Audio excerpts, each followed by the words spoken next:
Okay, so Andy, Yes. if you had to live in one Chicago neighborhood other than your own, what would it be and why? So, I currently live in Roscoe Village, as you know, and I used to live in Lincoln Park, and that would be my answer, Lincoln Park. Unfortunately, I don't think I'll ever end up there just because happy wife, happy life.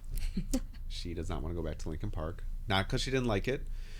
We love Lincoln Park. But there's different pros and cons to there versus where we're at in Roscoe Village right now, right? And where we're looking to move. Lincoln Park, I love the historic charm of it.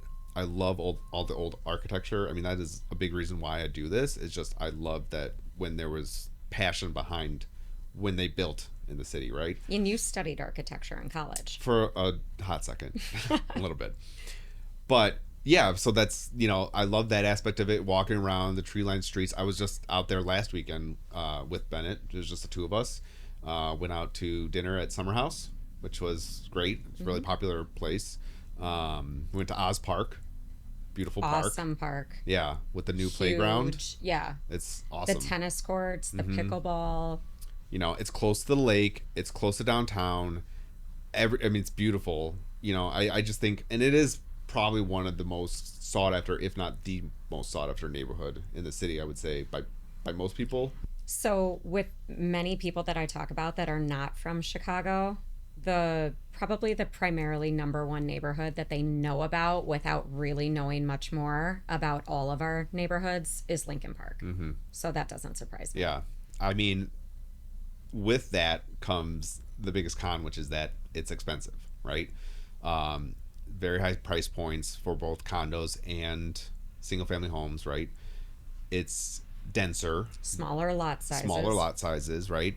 And there are some beautiful homes, but you might not get a garage, right? You might be street parking. You might be parking at a garage that's down the block. You see some of these beautiful graystones on like Roslyn and like St. James and those streets over there that are very really East small. Lincoln Park. Yep. Beautiful homes, but a lot of times they don't have a garage, right? Or it's very hard to get to, or they're just kind of like landlocked where you can't even put in a garage. So it's a big negatives, right? You weigh these pros and cons when you're deciding. That's why you say there's never a perfect place. Like, it's not going to be ideal anywhere, because if a lot of people want to live there, prices are going to be higher, right? Yeah. So that's a big factor of like why we probably wouldn't buy there. It's out of our price range, really. But that is probably my favorite neighborhood in the city, where I would love to live again someday, but we'll see. It's great. Yeah. So what about you? Neighborhood you would live in other than the one you live in now? This is tough, but I love the water and I love lake life. And while I would love to be on the lake, I don't want to be in a condensed high-rise area. Very, very few single-family homes exist along the lake until you get north of our city limits. With that being said, I'm quite a bit further west now, and I miss the water.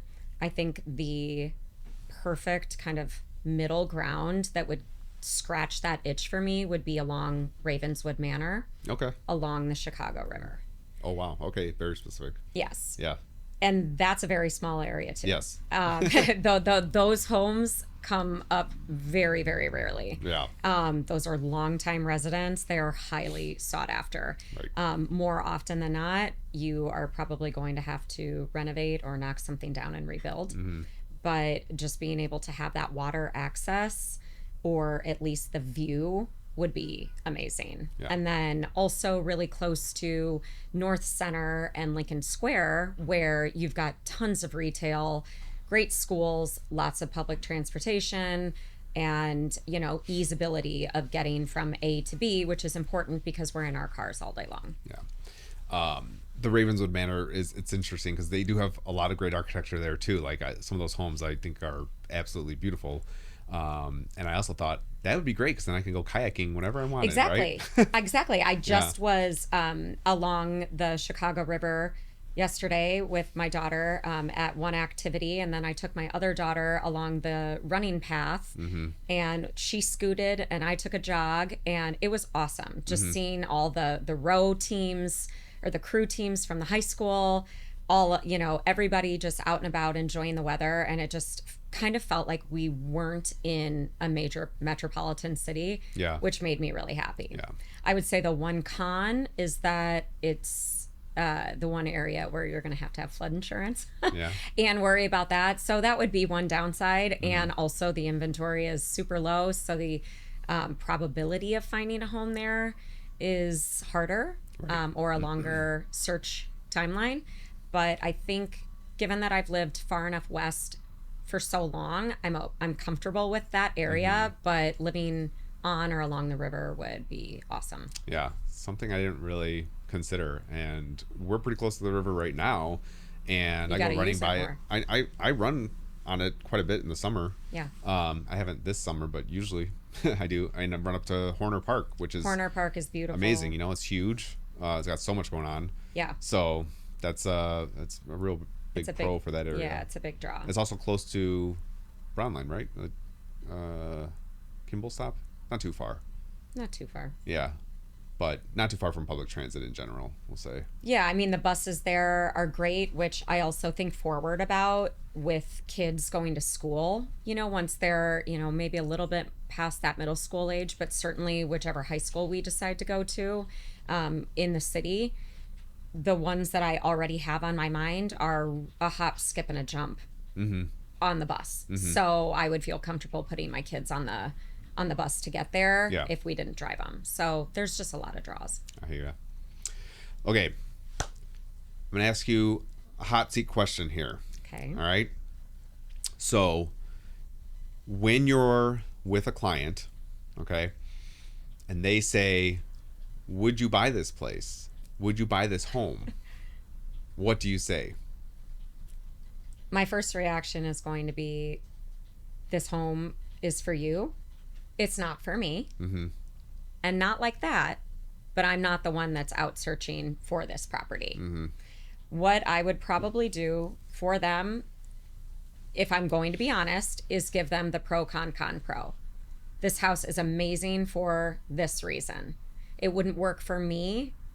Let's say it's a lower level home without a whole natural light, or if it didn't have outdoor space that I needed for kids and pets and things like that, I would probably touch on that. And then always end on a positive, because more likely than not, I'm not going to be bringing my clients through a home that I would not want them to buy. Right. But just emphasizing to them that this home is for you. Your needs are different than mine are right now, and our needs are going to be different than each other's in a couple of years. So this is why I love it, and this is why it may not work for me. Yeah. It's always a funny question, because I do get it quite often. I think it's usually when a client is not sure about a home, right? Yeah. And you like to be brutal. I don't like to be brutal. I just tend to be brutal. You like to be brutally honest. Brutally honest. Yes. And I think I do it in a lighthearted, joking manner too, because but you've got their best interests in mind. I definitely do. You've talked clients out of certain homes. Yes. But you have to ask them, am I putting myself in your shoes? Because that's really a different story. We're like, yeah, we're here. I think it's a great option for you. That's why I think you should probably buy it. And I'll tell you if I don't think you should buy it, right? But for me specifically, would I buy this? I mean, 99.9% of the time, it's going to be no, because I'm not looking in this neighborhood like you. Right. We have different reasons for looking wherever we are, or the architecture type, right? Or, a plethora of reasons. We have different needs. They might want modern and contemporary, whereas, other people appreciate more traditional or kind of like vintage charm with a modern twist. And a lot of Chicago has new development. Right. And we both know that when we walk into some of these beautiful old homes, original homes, the moldings on the wall, the crown molding and the woodwork, the window frames, the door knobs, all of these things, the stained glass windows, they don't exist in new construction. Right. So it's just what you want. Yeah. But when we were buying our first home together, it was completely turnkey. It was maybe 5 years old when we bought it, slightly less. It was really contemporary and modern. And for us at that time, that was perfect. We didn't want to touch anything. We didn't want to be fixing things up. We knew that we wanted to start a family, so we did not want projects. That home was perfect for us at that time in our life.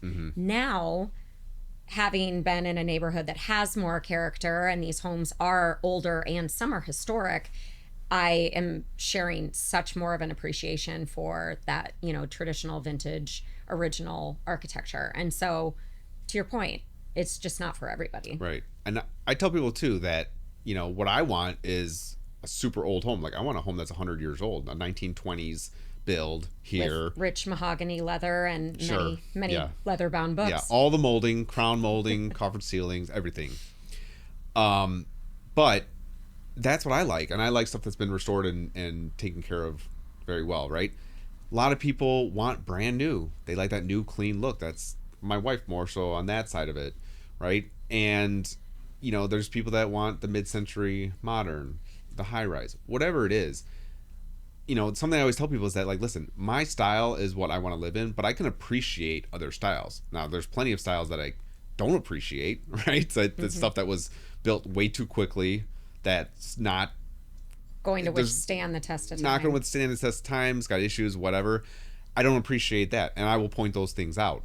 But there's different types of architecture for different types of people, and I think that's the thing to focus on, not so much what my opinion is for myself.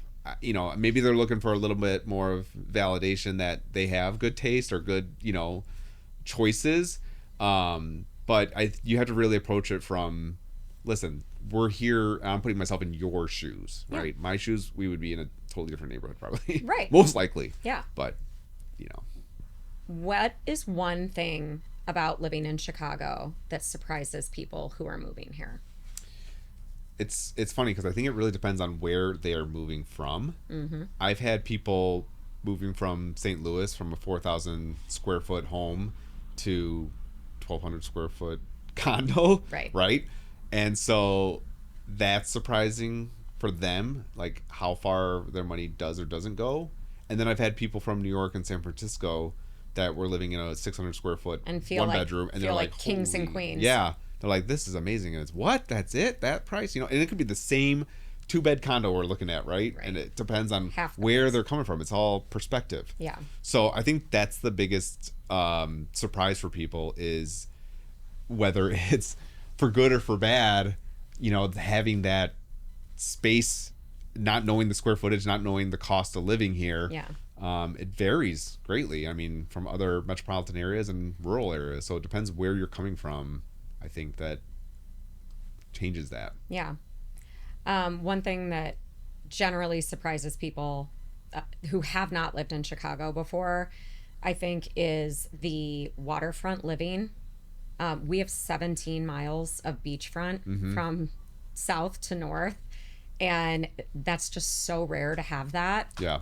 In a major. People are like, you have a beach in Chicago? We have several beaches. We have several beaches. Yeah. And they all have different vibes. And they are very popular in the summer. Yes. We have party beaches. We have family beaches. We have sport beaches. Yep. It's, the waterfront living and the lake is such a huge draw to people. And then I think also just with Chicago having these 77, nearly 78 different neighborhoods, that each one of them has their own personality and vibe. And it honestly can vary from street to street. Yes. But I think that people love the diversity of being able to be super casual and laid back in one neighborhood, and then they can get all fancy and dolled up and go to a, posh restaurant just a couple blocks away if they want. And they can get everywhere via the train or by bus. Or a quick Uber. So I think people might look, if you're looking from the outside in or watching Chicago on the news and you've never been here, you just think that we're one major city and everywhere is the same. But once you get here, I think they're really, really surprised all of the different feels and vibes cultures that they get. from and the different cultures, areas, right? I think going back to the beaches thing, it's really funny to go to like Oak Street Beach, for instance, and right behind you is the Hancock building, right? Like, it's 100 stories one tall. of the most iconic Instagrammable photos you could Yeah. take. Oh yeah, heading down Lakeshore Drive southbound is like probably one of the best views in all of the country. I used to live in East Lakeview, and I worked in the John Hancock building for my very first job out of college. And I was able to drive to work and park in the Hancock building, which is wild. Very rare to be able to do that. And I kid you not, I was the happiest while I was commuting. Wow. It did not matter if it was pouring rain, if there was 4 feet of snow on the ground, or the sun was shining. I was on Lakeshore, and I could look this way and see the water, and I could look this way and see beautiful, lush parks. You know, it's just awesome. And the bike path. And the bike path, which they've renovated, so it's so much more user friendly. It's amazing. And you know, all this was Daniel Burnham's plan for Chicago, right? About just public use of the lakefront. Most metropolitan areas, you know, your New Yorks, your Miamis, they have private land along the water, that you right? can't Along access. the shoreline. Yeah. Here, it's all public. Yeah. And people are kind of, that I think is also surprising to people. They're like, wait, what? There's just like, there's not houses that own this Right. beachfront? Like, no, there's actually, I think, only 2 lots that I know of. Like, there's one in Uptown, and then there's one on the further south side where there's an actual home or property on a private beach, a part of Lake Michigan. But the vast majority of it is all public land. That's like the Riverwalk and the Chicago River coming in from the locks off the lake. You know, they've completely renovated the Riverwalk. It did not look like that 10 years ago when I was in amazing. corporate America and didn't have that great of a lunch spot to go sit down and eat. Now everything has changed. Yeah. The seating there is phenomenal. The little cafes and restaurants and stops that they've created on Lower Wacker for people to enjoy all the way out to the lakefront. And again, it's all public Yep. with just a few homes. Yep. And you got to take advantage of it in the summer, right? Right. That's the other big thing about living here. Take advantage of it when the weather's nice, Yeah. because winter's coming. Jon Snow, winter is Winter is coming. coming, but it has been milder as of late. Yeah. So It's the best. But do enjoy the summer. It's the best. Yeah.